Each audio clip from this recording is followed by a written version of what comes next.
the evening, we have a special treat for you. This is Cheyenne Hendricks, and she's going to be performing the national anthem. Big round of applause, please, for Cheyenne. Come on up, it's just fun. You can just imagine the flag up there. A hand or a heart? Oh, say, can you see by the dawn's early light what so proudly we hailed at the twilight's last gleaming, whose broad stripes and bright stars through the perilous fight o'er the ramparts we watched were so gallantly streaming, and the rocket's red glare, the bombs bursting in air, gave proof through the night that our flag was still there. Oh, say does that star-spangled banner yet wave o'er the land of the free and the home of the brave?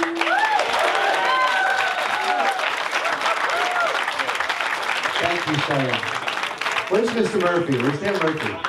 From Gillette. I believe Cheyenne needs to sing the national anthem at Gillette Stadium. Have you ever sang at Gillette Stadium before? Where's the man in charge? Where did he go? Oh, right there. He's the man in charge right there. Murph, make it happen. I'm not putting you on the spot at all. Good evening, Cape Cod. Welcome to Raise the Roof, the official launch of our capital campaign to build a brand new teen center right here, literally right here at the Boys and Girls Club of Cape Cod. If you don't know, my name is Carson Tager. I'm the host of the Carson Kennedy Show. We're a morning show on Mix 104.1 in Boston. We are wildly successful, almost as popular as Scott Zolak. Thank you. Almost as popular. Tonight I will be your guide through, I'll be your MC. I'll also be the guy that makes sure that it doesn't turn into a TED Talk for anybody. We want to keep this moving. First off, how about some noise for the blues legend himself, Mr. James Montgomery and friends, for getting us in the blues. I have so much respect for what he does to get up here, to perform, to bear your heart and your soul and your music, and to do that when hardly anybody is paying attention, or there's 55,000 people paying attention. It's a gift, and thank you for that, James. We appreciate it.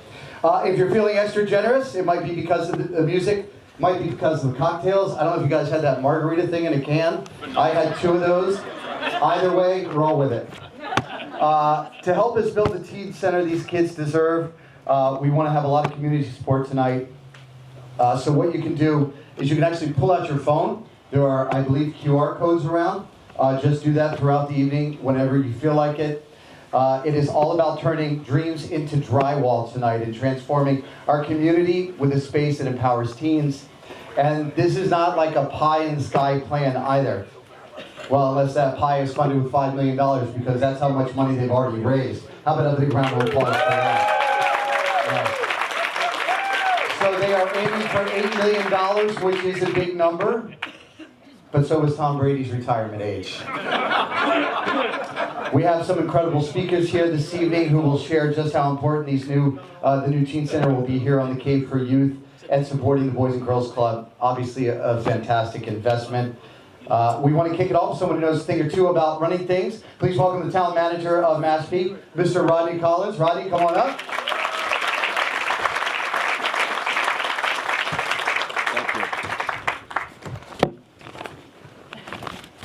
Good evening. Can everybody hear me? Yes. First of all, I did see a few elected officials here, local elected officials, who I want to acknowledge, and if there's anyone that I missed, I certainly want to recognize them as well. Select Board Member John Cotton, I saw him here. Could you please stand?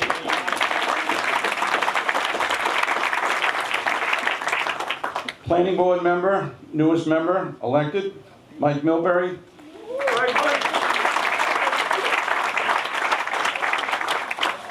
State Rep Kip Diggs, I saw him here.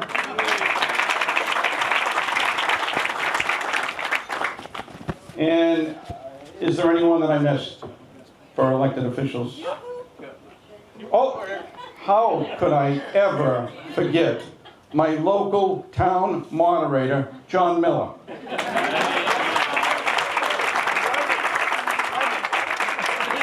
Well, Ann over here is Board of Trustees to the library. So on May 1st, an article was brought before Mashpee Town Meeting to see if the town would transfer the care, custody, management, and control of town-owned land to the Select Board for the purpose of sale or lease in conjunction with the use of property abutting the Boys and Girls Club. The expansion was a dream, launched by several advocates of the Boys and Girls Club. I must say that the catalyst and driving force behind the scenes was Jim Kiley.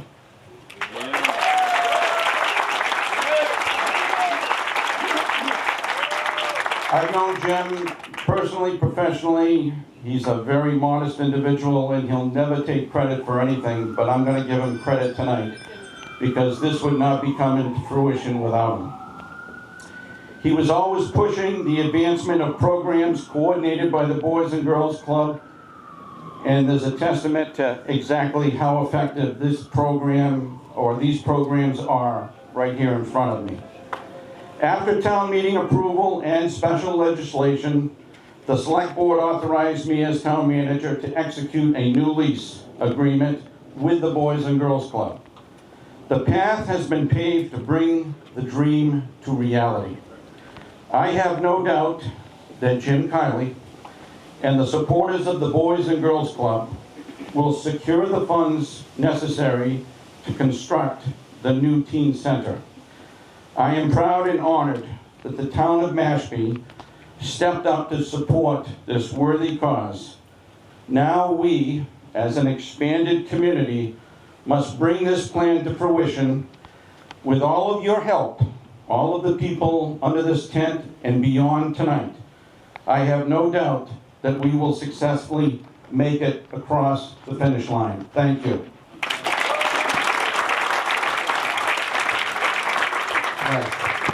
Thank you, Rodney.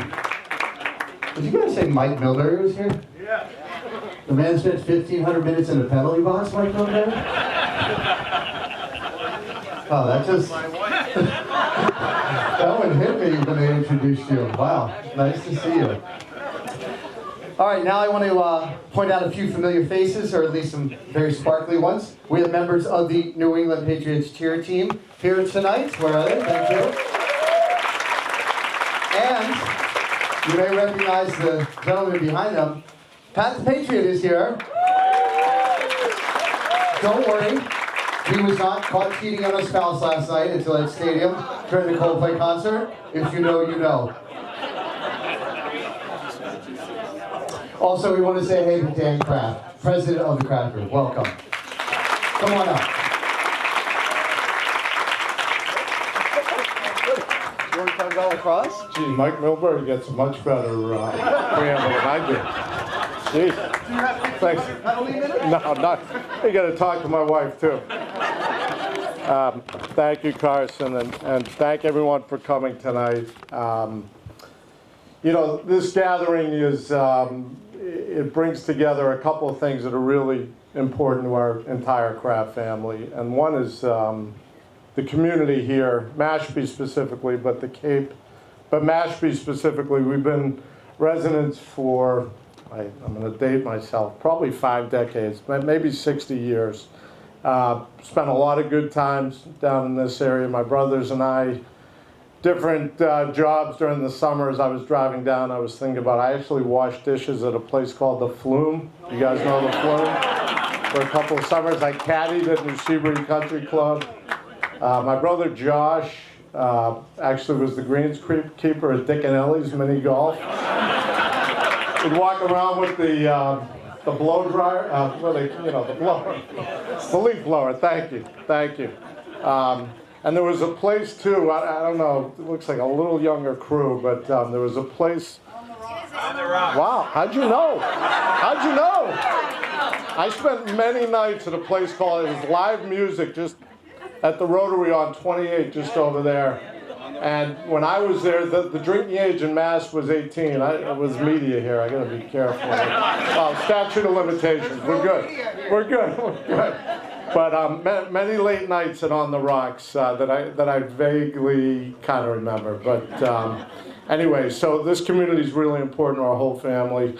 But also the Boys and Girls Club is a mission that just resonates very deeply with the entire Kraft family. In Boston, my mom, blessed memory, was actually voted or elected as the first woman to chair their board. This was kind of an old, stodgy Boston organization, and I think it was 1995. So right at about the time this place was getting going, she was elected to chair their board. I think people know my brother Josh, who's running for mayor of Boston. Any Boston residents here, make sure you vote. But he served as the president and CEO of all the Boys and Girls Clubs of Boston. They all reported into him for 12 years in the mid-2000s. So, look, the mission of the Boys and Girls Club is critical to our family and just so heartfelt and deep for all of us. I think back to, again, the late 90s, and how our connection to this Boys and Girls Club got started. There was, back in like 1997 or 8, used to drive down 151 here, and there was a hand-painted thermometer. I don't know if people remember that, when they were trying to raise the money for this place, Jimmy Kiley, remember that? And it was hand-painted, and we'd be sitting in traffic. See the goalie reflexes?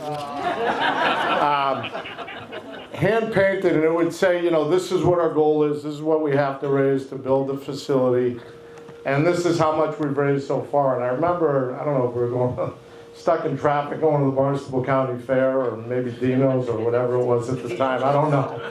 But, my mother one day said, that thing's not moving, this is ridiculous.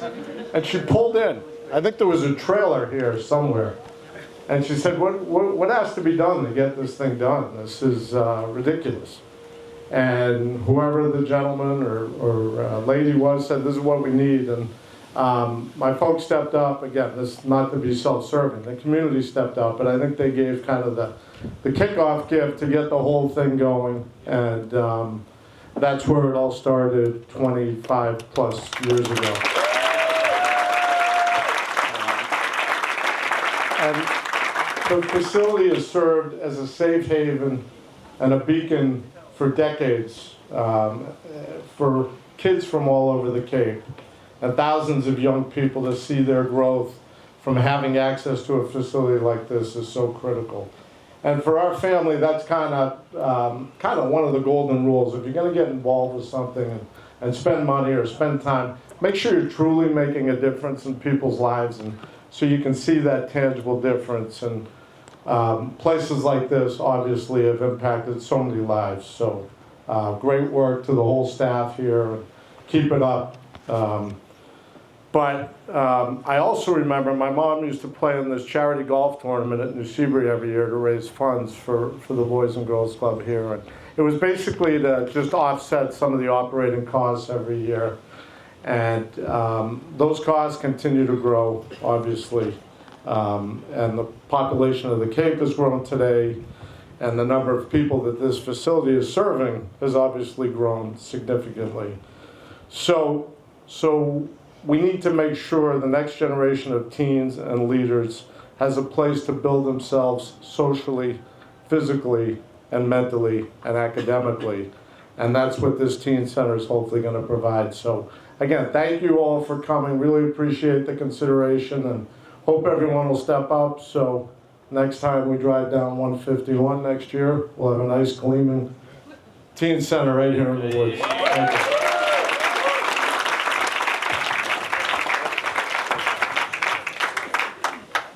He's so mad. My son plays lacrosse. He's a goalie.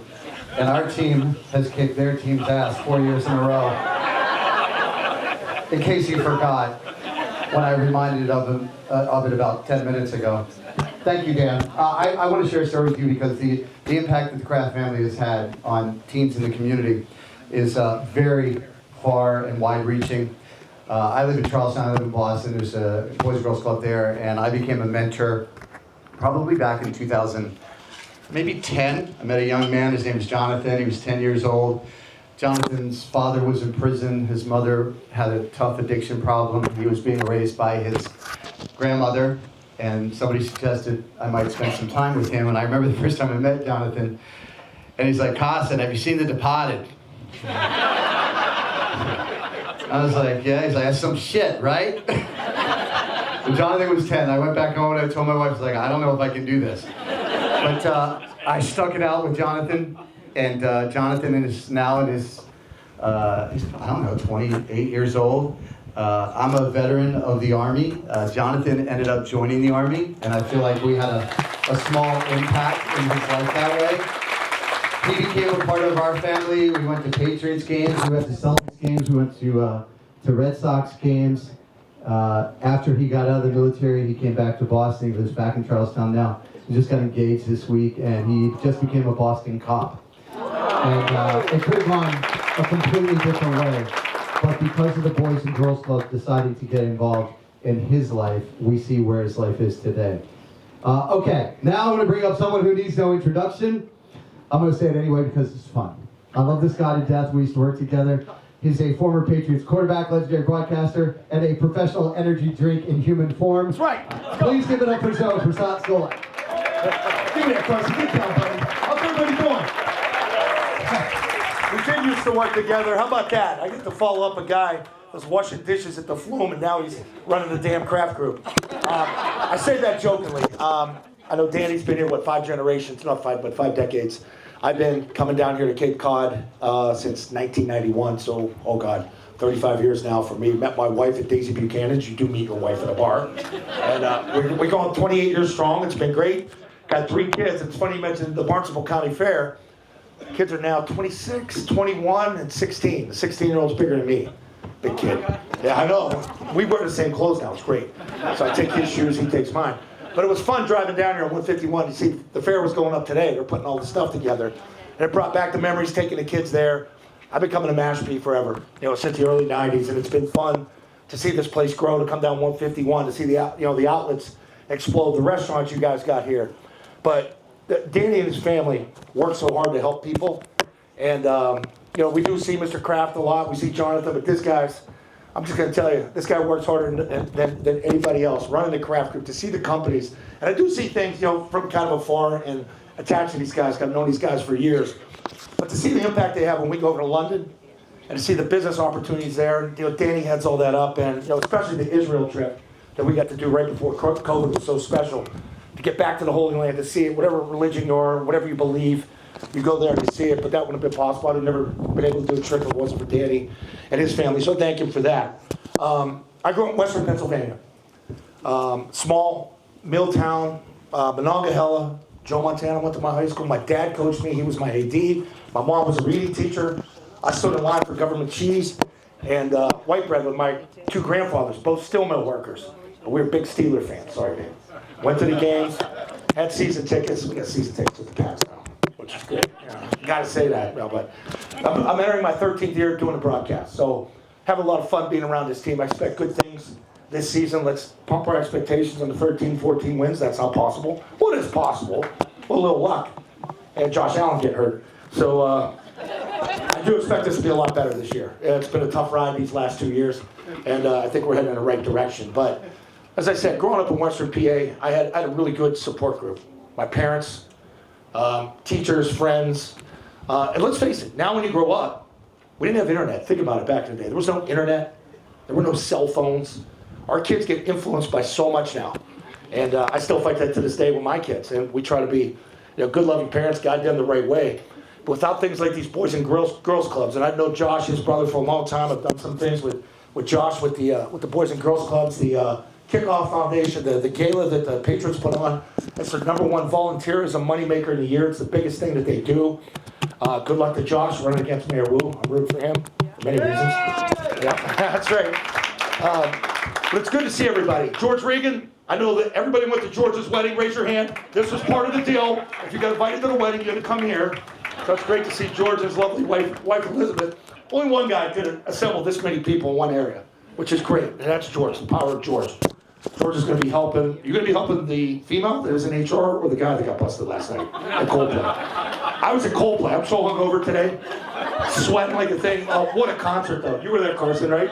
I listen to Carson and Kennedy in the mornings on Mix 104. You get the Mix Beach House, right? Got that coming up in 3 weeks. I'll have a surprise guest for you. I won't say who it is. But this is so important for the community. I had an opportunity to get out of Western Pennsylvania. Some kids don't have that opportunity. And to have something like this, and with you fine people here in this room, you had it good, and you had the opportunity to get out, and there's a reason you're here today. But to raise that roof, to open those doors, isn't possible without raising the money that's needed to do it. I mean, beautiful land. We already got the land right here. The building's going to take place right here behind these trees, and just add to it. But it gives kids the opportunity here from Falmouth, Mashpee, Barnstable, right, George? All these local towns. Jim's done such a good job, with it here, and this just gives you another great opportunity. You got a great family backing it again, so this is doable, and this is easy to do, but we got to get this thing done. And Pat, good to see you. That Pat Patriot guy, he's the only guy in here with a bigger head than me. And size 8, man. They had to weld 2 helmets together at Maryland for me. Girls, it's good to see you. You have something to cheer about this year, so we're looking forward to the year. And thank you again for having me down here. I love Cape Cod. Get out, support the local businesses, love the restaurants here. I love the fact you go to the Bourne Bridge. We don't have to go down to Chatham for all you Chatham people with your noses in there, right? Where's Murphy? Yeah, I know Chatham. Yeah, long ride, huh? That's a fun drive back Sunday night. We go back way, Cranberry Highway, right over the bridge. So thank you again. Let's get this thing built, and I want to be back here for the grand opening. I'll be back here to cut that ribbon with you. Thank you so much, everybody. Let's go Pats. All right, Scott Zolar. University of Maryland, Terrapins, let's go Terps. My mom and dad went to University of Maryland. They made it like a semester before they had. Anyway, we'll move on, different story. All right, so here's what we're gonna do. We want to hear from someone who actually truly represents what this teen center is all about. The 2025 Boys and Girls Club of Cape Cod Youth of the Year. How about that? Some round of applause for that. Youth of the Year. Trevor Cloutier Donahue, come on up.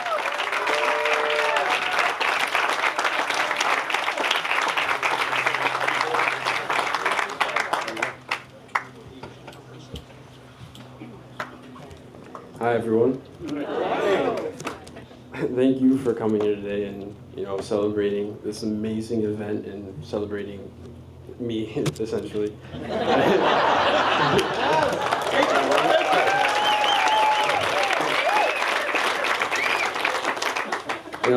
I was always like a really quiet kid growing up, and I always stayed to myself and never really putting myself out there, just due to insecurities and fear about the world and fear about putting myself out there.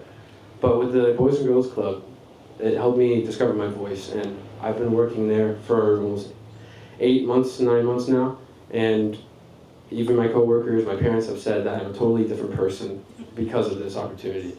And with the development of the Teen Center, I feel like what happened to me can happen to many teens around the community, and they can discover their voice, and they can discover who they are, their passion, even if they come from a family on food stamps, Section 8, and always trying to manage to get by. They can have this Teen Center and the counselors and staff to help them get what they need and learn about themselves and become who they are. And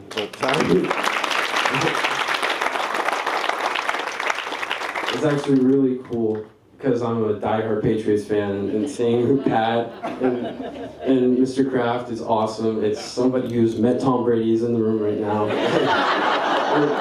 He didn't mention Scott, though. I got it too. Is Gronkowski really that dumb? Smartest football intelligence player, and that's Bill said that too, coming from Randy Moss and him, those two guys. Got it. I just want to thank all of you for coming here today, giving your time and your possible money, because this is a very good opportunity, because it can, help kids make better decisions, because they'll have the guidance to, and it'll steer them away from many problems that are happening in the teen community right now. There's a lot of things steering kids away, and it's due to the lack of guidance, and it's due to the lack of support, but they have it here, and they'll have it in the teen center. And I thank everyone for helping me become the youth leader. Nice job. That's tough to do. Okay, thank you for that. So, if that didn't kind of pull at your heartstrings, I mean, that was fantastic to get up there and do that and no script. But we need your money, right? So here's what we're gonna do. We want to bring up kind of like some more all-stars. We have somebody who's the former Youth of the Year. Where's Chris Kelly? I'm hiding. How about a big round of applause for Chris Kelly? And then we also want to bring up, you saw her, or you heard her sing the national anthem, Cheyenne Hendricks. Come on up. Where's Cheyenne from? Come on up.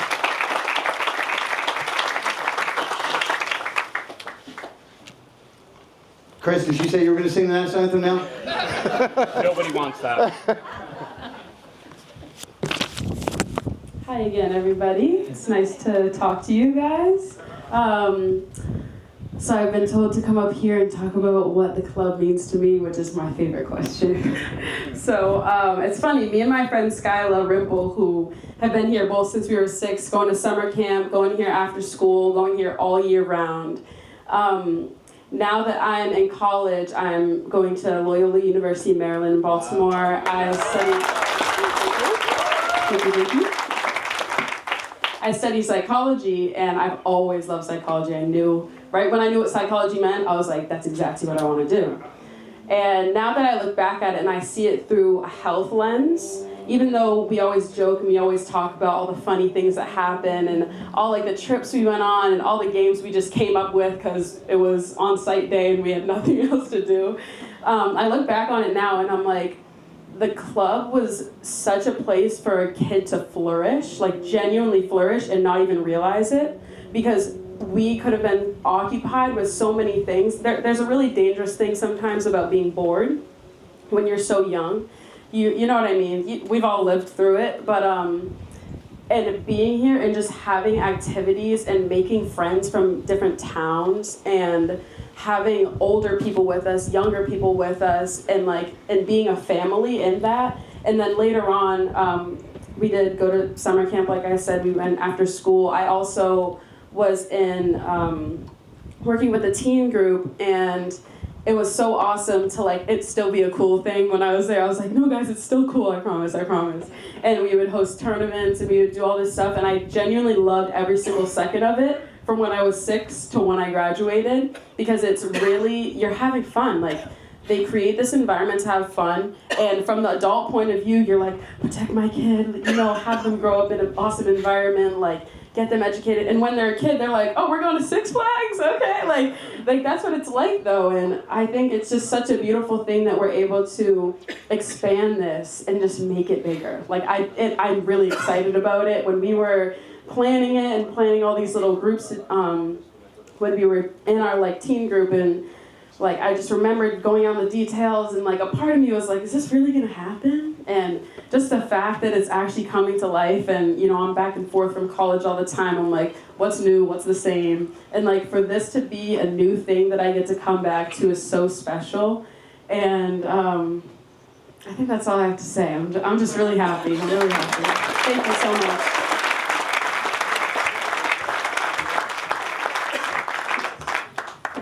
I have to follow that, really? Hey, come on, give me a chance, please. So I'm gonna speak from a slightly different place here. I was the youth of the year in 2006, and over the last nearly 20 years, I've walked a very different path than some of the other people that came from the club. I definitely took the path less traveled. I took breaks. I got a degree nearly 10 years after graduating from high school.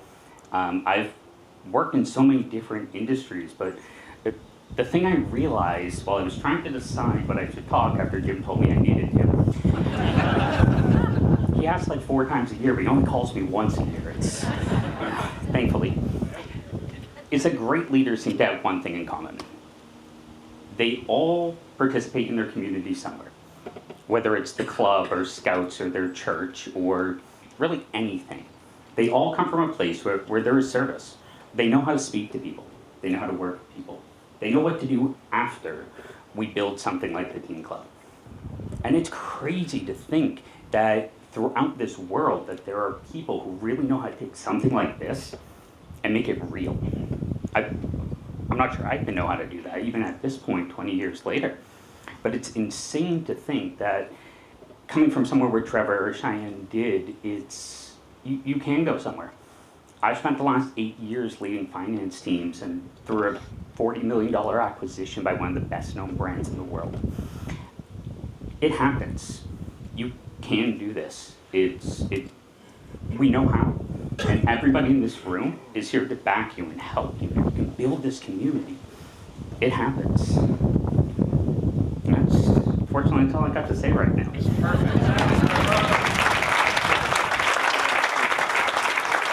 Thank you, T-Bone. That was perfect. Somebody's coming for your job. Okay, and now this is the woman who will be running the show at the new teen center. She's the one who has to keep up with the teens, which basically makes her a superhero. I have a 14-year-old boy at home. He's a lacrosse goalie, by the way. He plays Charleston. It's pretty good. And it's a lot. It's a lot keeping up with teenagers, especially in 2025. I mean, we interviewed Jim on the radio this morning, and he mentioned something when they talked about what this teen center wanted in asking teenagers. And the first thing the teens mentioned was mental health. And I don't think that's something that I, as a teenager would have asked for. I'd want a ping pong table or a video game or a pool table. But teenagers today understand how important mental health is. So helping direct the teen group here, please, big round of applause for Lydia Grable. Come on up, Lydia.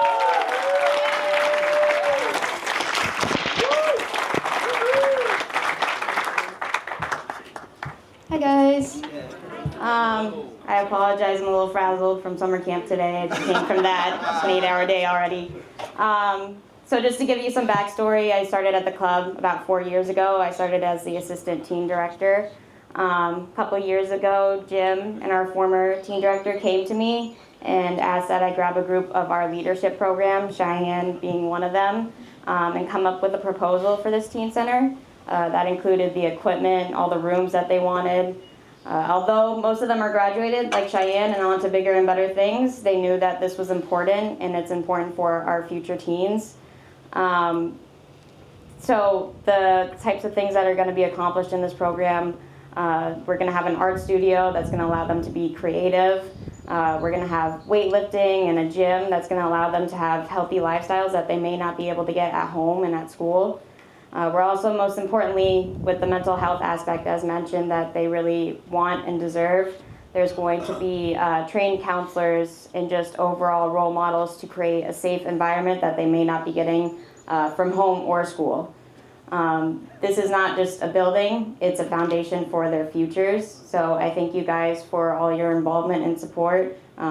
Just to echo what everyone else has been saying, it's really important for these teens to have this space separated from the kids. Just today, I worked with the older group in our summer camp program. We were doing a scavenger hunt, and we have to be on site with other younger children. It's very hard to accomplish what we want to accomplish using that same space in that tiny room. It's filled with many good memories, but the teens deserve a bigger space and something that's going to hold capacity for the programs that we want to run. So thank you. Yeah.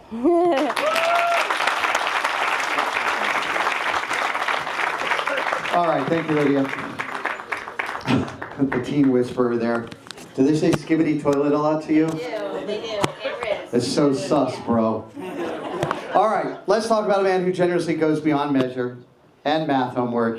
He came in to help kids with their equations and wound up solving one of our biggest financial puzzles. I met him earlier.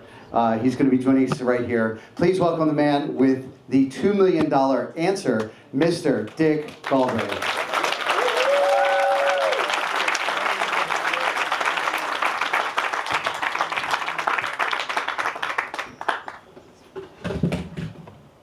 I think the main question is, why is some Washer Shore old retirees so committed to this program?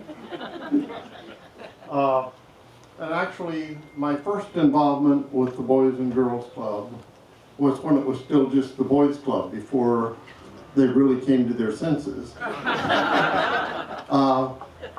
out of high school, I got a summer job working at a club near the project. And it was my first really getting to know kids who didn't have things that I took for granted. Like starting the day with a good breakfast, having a place where I could do homework and practice music without being distracted. Having two parents at home who would get me to activities and take us out to museums and all those things. And for some of them, even the gift of having a bed of their own instead of having to sleep on the sofa. Now, these were project kids, and if they were problem kids at school, it didn't show up at the Boys Club. I found out for many of these kids, it wasn't a recreation program. It was the safe haven, a place where they felt so supported, not just accepted, but appreciated, that they didn't want to join gangs to get companionship and protection. And you're having so much fun, like we heard from Cheyenne, that if you're doing that, drugs aren't going to be attractive. You don't want to escape from that much fun.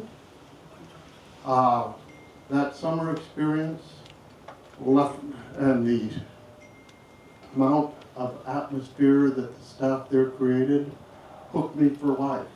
And I've stayed involved with Boys and Girls Club some form or another since. Now, as a grandfather, I've really become aware of how much my grandchildren have benefited from activities outside the school, formal school program. Their parents spend a lot of time and money doing these family activities, and it's great for everybody. But I also am a firm believer in the American Declaration that all people are created equal. And everyone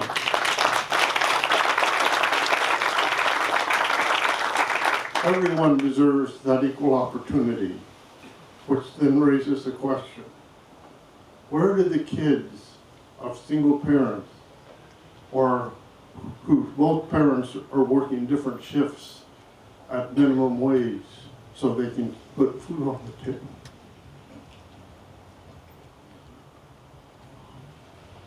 Where do they have the opportunities?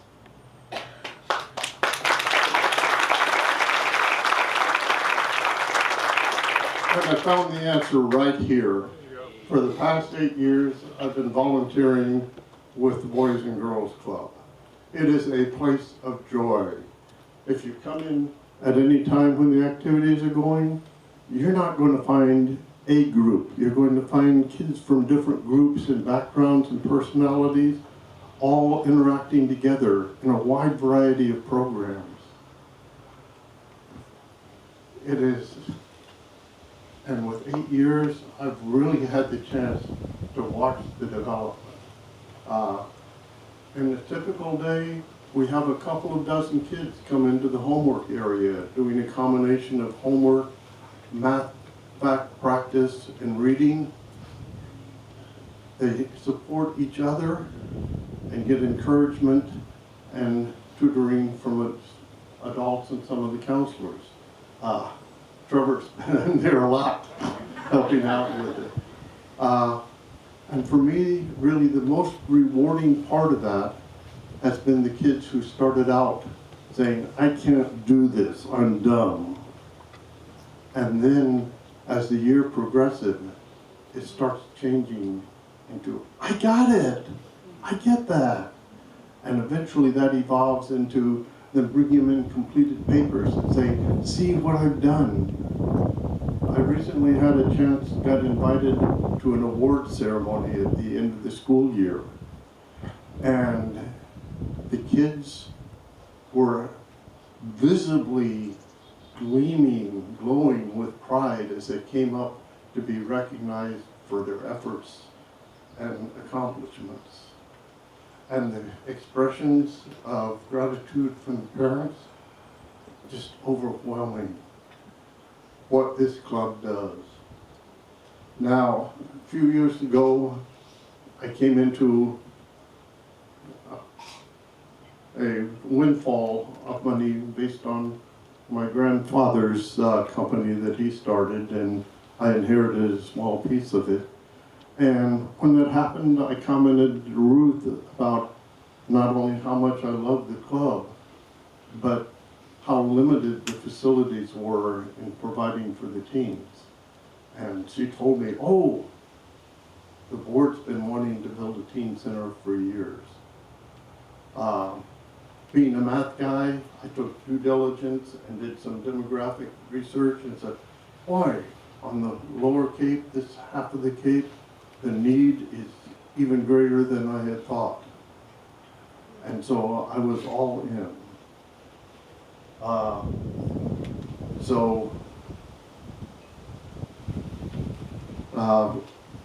What happened then in the last 3 years is the staff, the board members, and some of our teams have done a tremendous job of turning this opportunity into a really workable plan that really looks deeply into the needs and what's there. So I thank you all for coming out, and remember, what these kids need isn't just the facility, it's the spirit of having a community and support.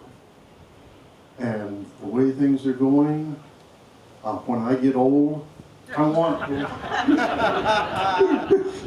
It's going to happen.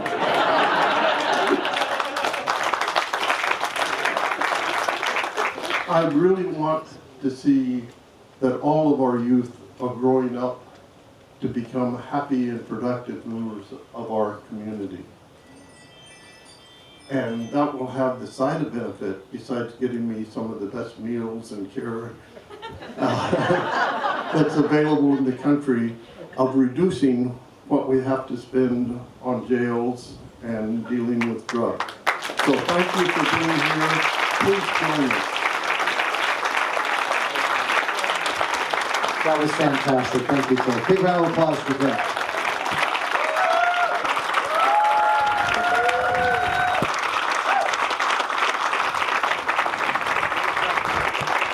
Yeah, you're proof that mentors really matter in this program, so thank you so much.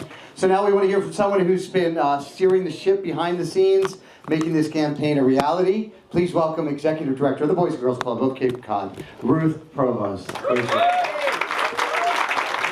to come up or you want to go down? There you go. Sorry, folks, I hurt my leg, but this is the most important thing that we have done in the 22 years I've been here as the CEO and Executive Director of the Boys and Girls Club. For all those years, Jim came to me and said, you're closing, you're part of the closing crew. And I thought to myself, that's so odd, because all I've done for all these years is open doors.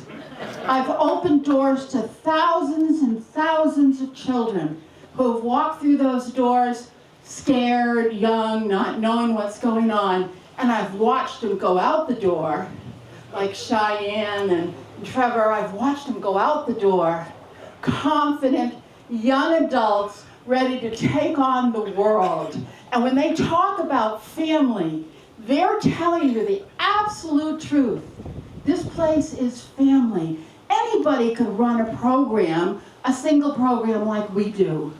But when you take all the programs together and you take them run by my staff, stand up. Come on, show yourselves, people. Unbelievable. These are the people.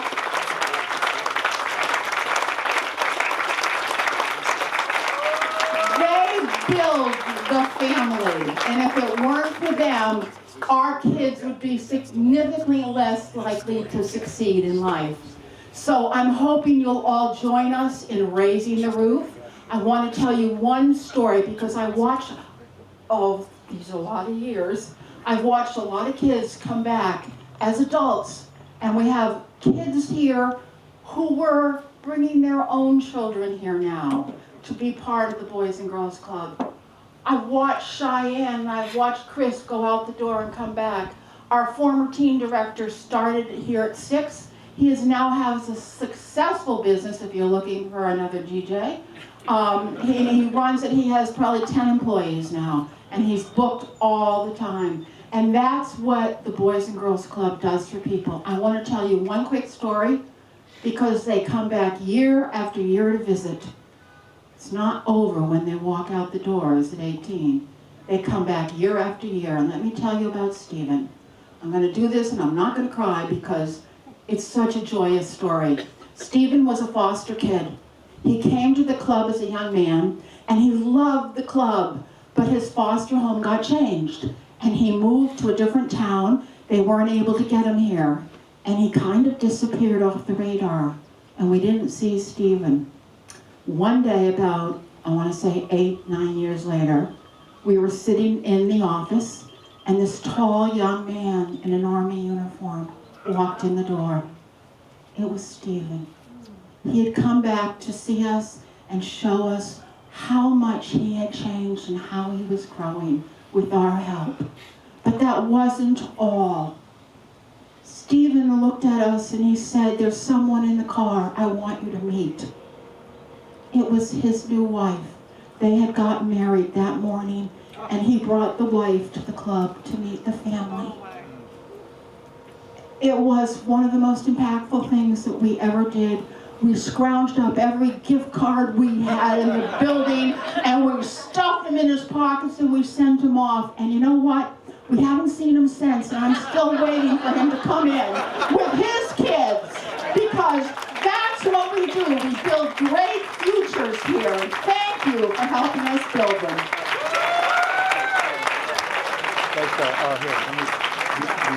Thank you. Oh, that was fantastic. Thank you, Ruth. I just think the vision of him with all the gift cards. And then she's like, he never came back. Ruth, if you ever want to run for office, I got you. I'm gonna run your campaign jingles. Finally, we want the guy to keep the whole thing on track. You know, he's kind of like a project manager with a purpose. He's the president of the board of directors. I've just gotten to know him over the past couple of days, and it sounds like what you have here is pretty incredible. Big round of applause for Jim Kiley.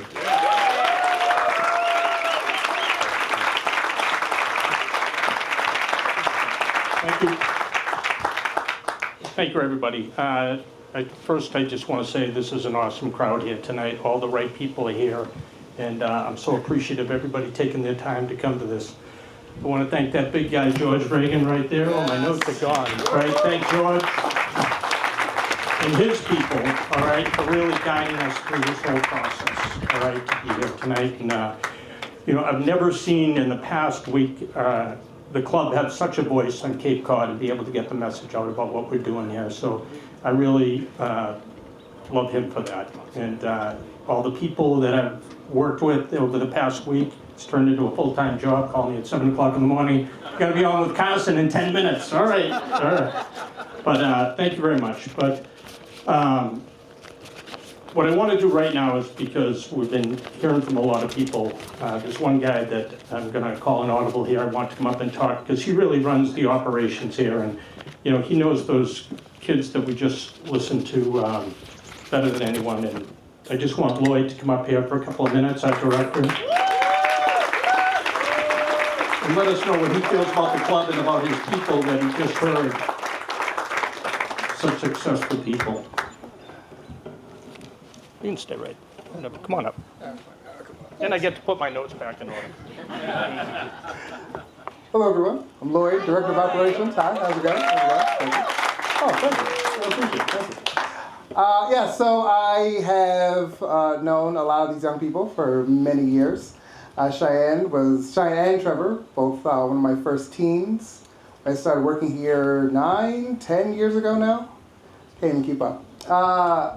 I taken over for the big shoes of our former Director of Operations, J.R. Mell. I want to call out to him because the history of the Boys and Girls of Cape Cod is his, and I'm just trying to follow what he led to me. So appreciate it, sir. To the next level. Trying my best. Following after you, sir. And then, of course, I have the reigning historian of the Boys and Girls Club, our social rec director, George Mendez. He's been pushing closer to like 15, 20 years, so, okay, I'm so sorry, George, I'm so sorry. When I get to that point, then maybe I'll have a little bit more to say. But still, coming from New York to Massachusetts, never mind Cape Cod, it was different. And the Boys and Girls Club of Cape Cod has taken on myself, my 4 kids, 3 of whom come to summer camp now each and every day. And I mean, to say that this is my family, no. The Boys and Girls Club has taken on my family, and I appreciate them so much for that because I have to live with them and know how hard it is. So the fact that you guys have just kind of brought me in and ingratiated me into the community, I'm trying not to cry. I'm just crying up here. What's happening? So Mike, oh my goodness. Jim, thank you so much for everything. You guys, thank you for all you guys do. You guys are what make the Boys and Girls Club special. And all of you, thank you for coming. I appreciate you guys so much. Thank you, Lloyd. So my point for bringing Lloyd up, it was for you to meet him. And you met Ruth, right? We met George, we met Lydia, right? We have the right people working at this club to get this project done, all right? We've got the right people here, totally confident with that. We've got the right people in the room, all right, to help us get this project done. We started thinking about this in 2008, that we were gonna build this teen center. I remember sitting in a room with Ruth, Bill Zammer, Linda Zammer, and we talked about it, and there was a rendering done, and we were gonna start, working on it, and then 2008 hits, right? The economy goes down, and, we had a hard time keeping the club open for a number of years, but we did. Ruth and her team did an unbelievable job. So we got to COVID, and, you heard Cheyenne tell the story and Linda tell the story. We gave them a little project book, right? You want to build a teen center? You tell us what should go in it. They told us, right? Started talking to some people in town. One guy, Ron Bomby's not here tonight, right? But he really guided us through the process. And he hooked me up with a great architect, Henry Arnold out in the back over there, all right? He designed this beautiful building. And we gave him, this is what the kids want in it. And so he designed the building to fit that. It wasn't like we built the building and said, okay, you guys gotta go in here and you gotta figure out, that's what we did. So thank you.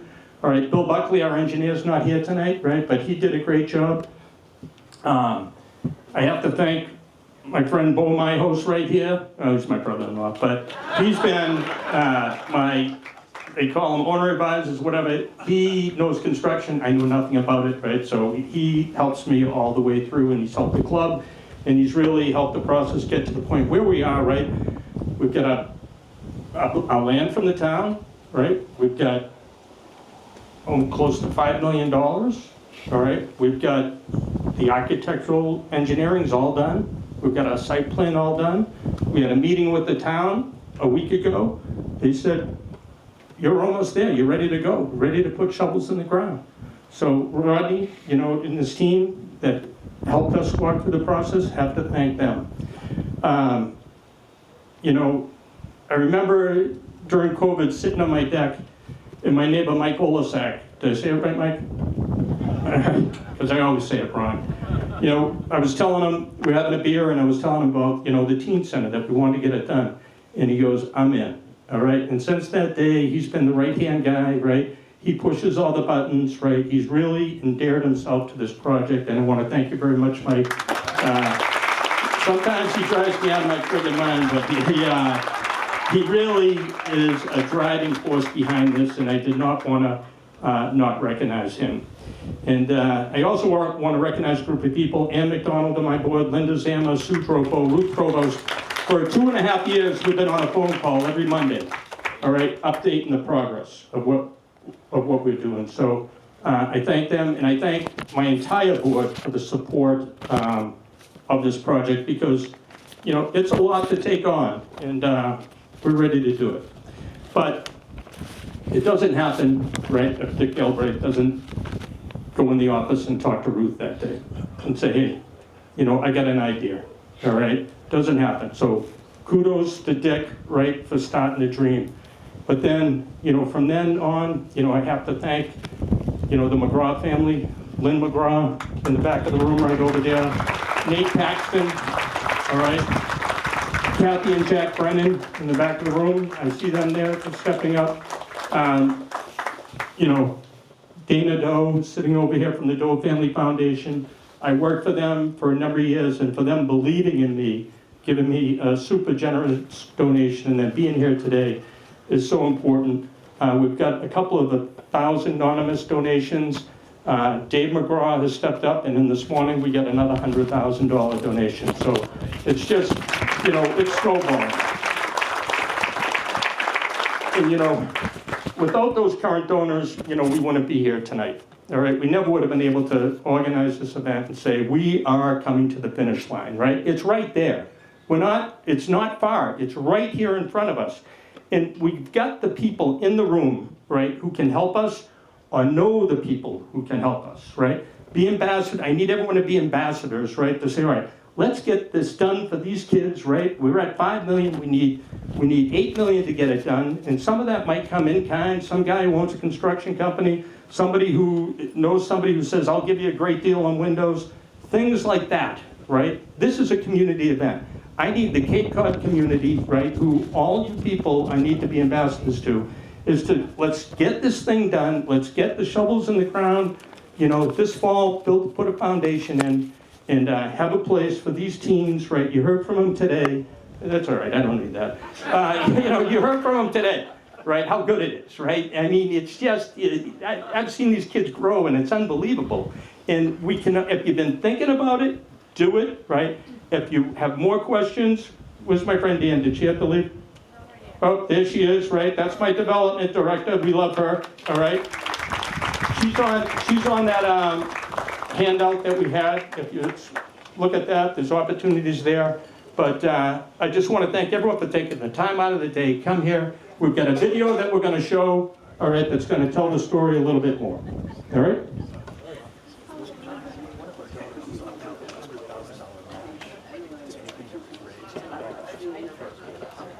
Why don't you say that? Hi. One of our attendees tonight has put up $100,000 to match if we were able to raise that tonight.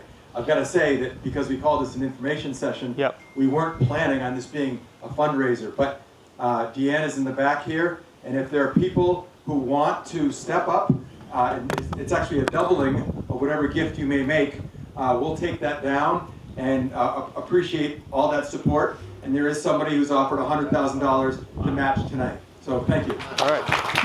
That's awesome, wherever you are. All right, let's watch this video. And Mr. Kraft, thank you very much for being here tonight too. Your mom and dad who built this building, all right? No, super solid. And Dan Murphy from the Patriots, thanks for being here. Go Pats. Are we gonna win this year? Come on. If you build it, they will come. This isn't just a line from a classic movie. It's a mission for the Boys and Girls Club of Cape Cod to raise the roof on a new teen center for young people across the Cape. A place where they can feel valued and safe. The Boys and Girls Club has just been there for me for almost my whole life, and they've just given me plenty of opportunities because I've come from a family that has had financial struggles, and they just gave us a sense of belonging, and just they had open arms. Not all teens grow up in like the best area, and sometimes after school programs are good for them because some kids honestly don't want to go home most of the time. The Boys and Girls Club of Cape Cod has a long track record of mentoring local teens and giving them the proper tools to succeed. I was a school teacher here in town for 14 years, and I saw firsthand the care, the excitement, the quality of the before and after care that my students were able to get, having a safe place to come to before and after school. One of the biggest things that I think that we do here at the club is connect with the kids and make them feel safe, and then they can open up to us and we can help them out. It's just incredible the difference it makes in their life. Just one person can change the whole course, can keep them off drugs, can make them feel good about themselves and start paying attention to their studies, go on to college or some other career path. But the current lack of space for teens at the Boys and Girls Club has made it difficult for them to strive and thrive. It's a small room and a lot happens. There's a lot of teens going in there, but it's just so small in that aspect. It's like you can't really do anything. The teens only have that one little room and the gym sometimes, and teens have all kinds of problems that they need attention for, and when they're fighting with like little kids for the counselor's attentions, it's kind of hard to really be there for at the most, I think, pivotal moments of adolescence, which is like 13, 14, 15. Board members recognized the critical need for a new space and heard directly from club members about what they wanted in a new teen center. They were looking for mental health, they were looking for a place that they could hang out with their friends, they were looking for a study room that was their own, they were looking for a gymnasium that was their own. These ideas turned to plans that will lead to reality. The new teen center will be equipped with an education room, a music room with a recording studio, an art room, a full kitchen and snack bar, game room, health and fitness room, and an indoor basketball court. They'll have resources available to them that they don't get at a regular school or after school setting. I think it's going to be incredible to see just the way that they could utilize all that we have to offer.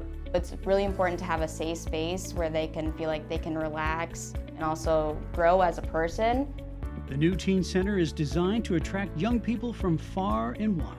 On the Cape, there are very few places for kids to hang out, safe place socially, be able to study, have mentoring resources, and hang out with peers from other towns. I think it's so important that all of our kids know each other, say, hey, because Cape Cod is a small community.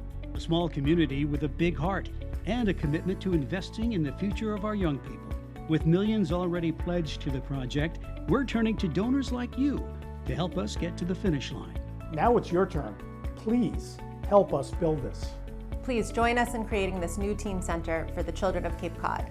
Join us as we build this teen center to benefit the kids here on Cape Cod. Thank you. Thank you so very much. Thank you. Thank all of you. Thank you so much for caring for our children. Thank you. Thank you for helping us.